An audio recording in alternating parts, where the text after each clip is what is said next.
Curiosity box के 7वें दिन में आपका स्वागत है, जहां प्राचीन कहानियां हमें जीवन की गहरी समझ और स्पष्टता देती है। एथन एक ऐसा व्यक्ति था जो हमेशा चिंताओं में घिरा रहता था। उसके मन में लगातार विचारों का तूफान चलता रहता। काम की समय सीमा, पारिवारिक जिम्मेदारियां, आर्थिक चिंताएं और भविष्य का डर। वह कितना भी कोशिश करता, लेकिन जिंदगी हमेशा उसकी योजनाओं को बदल देती। एक दिन थक कर और परेशान होकर वह एक बुद्धिमान जैन मास्टर के पास गया और पूछा, गुरुजी, मैं बिना तनाव के कैसे जी सकता हूं? मैं कुछ भी कर लूं, फिर भी कोई ना कोई चिंता बनी ही रहती है। जैन मास्टर मुस्कुराए और उसे एक शांत तालाब के पास ले गए। उन्होंने एक छोटा सा पत्ता उठाया और उसे धीरे से पानी की सतह पर रख दिया।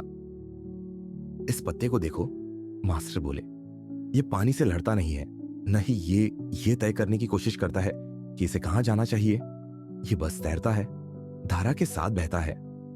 इथन ने देखा कि पत्ता आसानी से तालाब में बहता चला जा रहा था, जहां भी पानी उसे ले जा रहा था। मास्टर ने आगे कहा, अब सोचो, अगर यह पत्ता बहाव का विरोध करता तो क्या होता?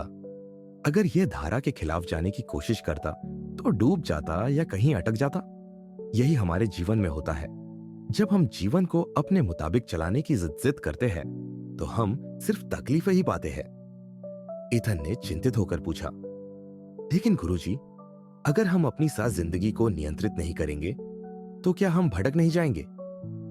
मास्टर मुस्कुराए और बोले, अपने रास्ते को दिशा देना और हर लहर को नियंत्रित करने की कोशिश करना, दोनों में फर्क है। एक कुशल नाविक अपनी नाव को सही दिशा में ले जाता है, लेकिन वह नदी के प्रवाह पर भी भरोसा करता है। हमें भी जीवन के साथ बहना सीखना चाहिए, ना कि उसके खिलाफ लड़ना। एथन ने गहरी सांस ली और पहली बार उसे एक अद्भुत शांति महसूस हुई। उसने समझा कि उसका अधिकतर तनाव उन चीजों को नियंत्रित करने की कोशिश से आ रहा था जो उसके बस में नहीं थी। उस दिन से वह मेहनत करता रहा, लेकिन परिणाम को पकड़ने की कोशिश नहीं की।